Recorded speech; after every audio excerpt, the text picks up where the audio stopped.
మీ మీదనే నమ్మకం పెట్టుకున్నాడు, ముఖ్యంగా మహిళలు. మొట్టమొదటి నుండి కూడా ఈ రాష్ట్రంలో అనేక సంక్షేమ కార్యక్రమాలకు శ్రీకారం చుట్టి పేదరికాన్ని పూర్తిగా నిర్మూలించాలని అనేక పథకాలు చేపట్టిన విషయం మీ అందరికీ తెలుసు. ఒక్కసారి ఆలోచించండి, మీ మనస్సాక్షికే వదిలేస్తున్నాను, మీ గుండె మీద చెయ్యి వేసుకొని ఆలోచించండి. ఈరోజు ఎలక్షన్స్లో అన్ని పార్టీలు ఏకమైపోయినాయి, జగన్మోహన్ రెడ్డి గారిని ఓడించాలంట. ఎందుకు ఓడించాలి? పేదలు బాగుండాలని, పేదరికాన్ని నిర్మూలించాలని, అందరూ బాగుండాలని జగన్మోహన్ రెడ్డి గారు కోరుకుంటుంటే అవతల వైపు 3 పార్టీల వాళ్ళు ఇప్పుడు జగన్మోహన్ రెడ్డి గారి సిస్టర్ ఆమెకు కూడా చంద్రబాబు నాయుడు సూట్ కేసులు పంపించి ఆమెను కూడా కాంగ్రెస్లోకి పంపించి ప్రధాన రాష్ట్రంలో పార్టీ అధ్యక్షులుగా అయ్యేటట్లుగా చేసిన ఘనత కూడా చంద్రబాబు నాయుడుదే. ఒకటే మనవి చేస్తా ఉన్నా, ఎంతమంది ఏకమైనా తెలుగుదేశం, జనసేన, షర్మిలమ్మ, భారతీయ జనతా పార్టీ ఎంతమంది ఏకమైనా సింహం సింగల్గానే వస్తుంది. జగన్మోహన్ రెడ్డి గారు పేదలను నమ్ముకున్నాడు, మీ ఆశీర్వాదం జగన్మోహన్ రెడ్డి గారికి ఉండాలి. వాలంటీర్స్ వ్యవస్థ తీసుకొచ్చాం, సచివాలయ వ్యవస్థ తీసుకొచ్చాం. గ్రామాల నుంచే పరిపాలన ఏ విధంగా ఉండాలనో చేసి చూపించినటువంటి మహానుభావుడు జగన్మోహన్ రెడ్డి గారు. మండల ఆఫీసుల చుట్టూ తిరగాలి, కలెక్టర్ ఆఫీసుల చుట్టూ తిరగాలి, పనులు జరగవు. ఈరోజు ఎక్కడికి పోకుండా మన గ్రామాల్లోనే వాలంటీర్స్ వ్యవస్థను, సచివాలయ వ్యవస్థను తీసుకొచ్చి మీ ముంగిట పెట్టారు జగన్మోహన్ రెడ్డి గారు. మేనిఫెస్టోలో పెట్టాం, విడతల వారీగా 3,000 రూపాయలు పెన్షన్ ఇస్తామని చెప్పాం.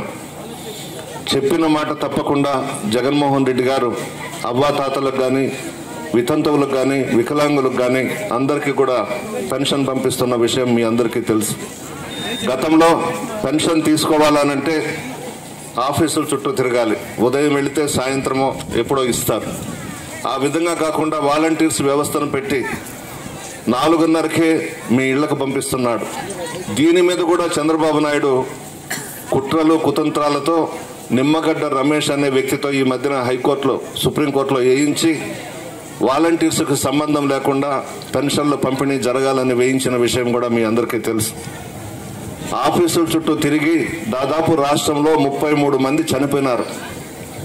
అదే వాలంటీర్స్ పోయి నేరుగా పెన్షన్ ఇస్తూ ఉంటే 33 మంది చనిపోయి ఉండరు. దీనికి కారకుడు చంద్రబాబు. చాలా పథకాలు ఇచ్చాం ఈ 5 సంవత్సరాల్లో. మన గ్రామానికి సంబంధించి సంక్షేమ పథకాల ద్వారా ప్రత్యక్ష నగదు బదిలీ 12,50,00,000 ఈ గ్రామానికి జగన్మోహన్ రెడ్డి గారు ఇవ్వడం జరిగింది. పరోక్ష ప్రయోజనాలు నాన్ డీబీటీ అంటే పెన్షన్స్ కానీ, హౌస్ సైట్స్ కానీ, ఇతరత్ర కులాలు, మతాలు, పార్టీలకు అతీతంగా 3,03,00,000 ఇచ్చారు. మొత్తం ఈ 5 సంవత్సరాలలో 15,53,00,000 జగన్మోహన్ రెడ్డి గారు ఒక్క లేగుంటపాడు గ్రామానికి ఇవ్వడం జరిగింది. జలజీవన్ మిషన్ కింద పైప్ లైన్లు, ట్యాప్స్ శాంక్షన్ అయి ఉన్నాయి. 16,13,000 ప్రోగ్రెస్లో ఉంది. ఓవర్ హెడ్ ట్యాంకులు 42 లక్షలు లేగుంటపాడు, హరిజన్వాడ.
తప్పుడు తోడు వీడగా రాజన్నారు